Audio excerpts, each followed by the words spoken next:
তেঁতুল পাতা ধারাবাহিকের আজকের পর্বে ধারাবাহিকের শুরুতে আমাদের তেঁতুল পাতার উঠানে দেখানো হয়। সেখানে কিছু মহিলা ঢুকে জানতে চায় বাড়িতে নাকি নতুন বউ এসেছে, তাই দেখতে এলাম। এরপর বড় মাকে উদ্দেশ্য করে বলে, কই গো বড় বউ, মিষ্টি আনো। বড় মা রেগে গিয়ে বলে, কোনো বউ আসেনি, কোনো বিয়ে হয়নি এখানে, তোমরা চলে যাও এখান থেকে। এরপর এলাকার মহিলাদের মধ্যে একজন বলে, ও মা, তুতুলের বিয়ে হয়েছে নাকি? ওই তো সিঁদুর পরা।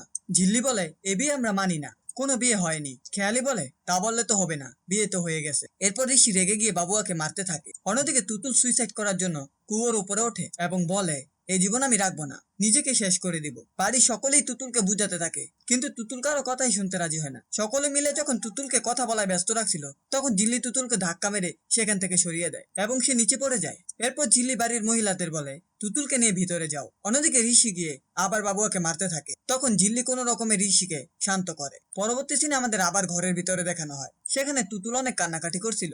তখন জিল্লি এসে তাকে শান্ত হতে বলে এবং বলে, এতে তো তোমার কোনো দোষ নেই। অন্যদিকে অঞ্জু ভাবতে থাকে, সে একদিন সকলের সামনে বলেছিল সে মরে গেল জিল্লির কাছ থেকে সাহায্য নেবেন। এরপর সে জিল্লির কাছে এসে অনুরোধ করতে থাকে, আমার মেয়েটাকে বাঁচাও। আমি একদিন সকলের সামনে বলেছিলাম আমি মরে গেলেও তোমার কাছ থেকে সাহায্য নেব না, কিন্তু ঠাকুর আমাকে চোখে আঙুল দিয়ে দেখিয়ে দিল শুধু একমাত্র তুমিই পারো আমার মেয়েকে বাঁচাতে। এই বলে সে জিল্লির পায়ে পড়ে।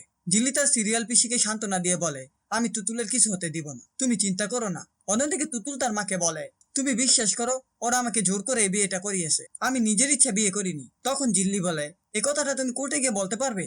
অঞ্জু বলো, কোর্টে কেন? তখন জিল্লি বলে, একমাত্র কোর্টে গেলেই আমরা সকল সমাধান করতে পারবো। এই বলে সে তুতুলকে নিয়ে বাইরে বেরিয়ে আসে। এরপর বাবু আর খেয়ালিকে বলে, এই বিয়ে আমরা মানি না, আর তুতুলও মানে না। আমরা কোর্টে যাব আর প্রমাণ করে দেব যে এই বিয়েটা মিথ্যা। খেয়ালি বলে, কোনোভাবেই পারবে না। জিল্লি বলে, আমি কোনোভাবেই হারতে শিখিনি, এটা আমি প্রমাণ করে দিব। এরপর সে ঠাকুরের পায়ে ধরে প্রতিজ্ঞা করে সে তুতুলকে বাঁচিয়ে নিবে। পরবর্তী সিনে আমাদের আবার ঋষিকে দেখানো হয়। সে তার পন্থের কথা ভাবছিল।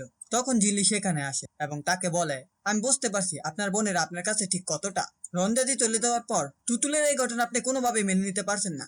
ঋষি বলে, আমি বারণ করেছিলাম তোমাকে এই রাজনীতিতে না যেতে, কিন্তু তুমি শোনোনি। জিল্লি বলে, তার মানে আপনি বলতে চাচ্ছেন ভাইয়াজি একমাত্র রাজনীতিতে থাকলে এরকম কিছু হতো না? আপনি চিন্তা করবেন না, আমি সবকিছু ঠিক করে দেবো। এরপর ঋষি জিল্লিকে জিজ্ঞেস করে, সকালে তোমরা সকলে মিলে কোথায় গিয়েছিলে, আর তুতুলের এই ঘটনার সাথে সেটার কানেকশন আছে কিনা? জিল্লি বলে, না, এটার কানেকশন নেই, আমি পরে সব বলবো আপনাকে। এরপর তুতুলকে নিয়ে রিঙ্কি এবং তাতাই সেখানে আসে। জিল্লি বলে, তুতুল এখানেই থাকবে। তখন তাতাই জানায় রানাকে ঘরে খুঁজে পাওয়া যাচ্ছে না। তখন জিল্লি রানার রুমে যায় এবং সেখানে গিয়ে দেখে খেয়ালি সেখানে রয়েছে, কিন্তু রানা নেই। খেয়ালি জানায় সে রানাকে ঘর থেকে বের করে দিয়েছে। এরপর খেয়ালি আরো জানায়, বেশি রানাদা করো না, তাহলে তাকে এক্স ওয়াইফের সাথে লটর বটরের কেসে ফাঁসিয়ে দেবো, আর তুতুল আর আমার ভাইয়ের ফুলসজ্জা হবেই, তুমি আটকাতেও পারবে না। জিল্লি বললে, তোমরা ভাই বোন এতটা খারাপ আমি সেটা জানতাম না, কিচ্ছু করতে পারবে না তোমরা। এই বলে জিল্লি সেখান থেকে চলে যায়। শেষ সিনে আমরা দেখতে পাই জিল্লি তুতুলকে সান্ত্বনা দিচ্ছে এবং বলছে, এটা থেকে তোমাকে আমি বের করে আনবই। এরপর সে বিপত্তারিণী পুজোর সুতো তুতুলের হাতে বেঁধে দেয় এবং বলে, এখন থেকে তুমি জিতবেই,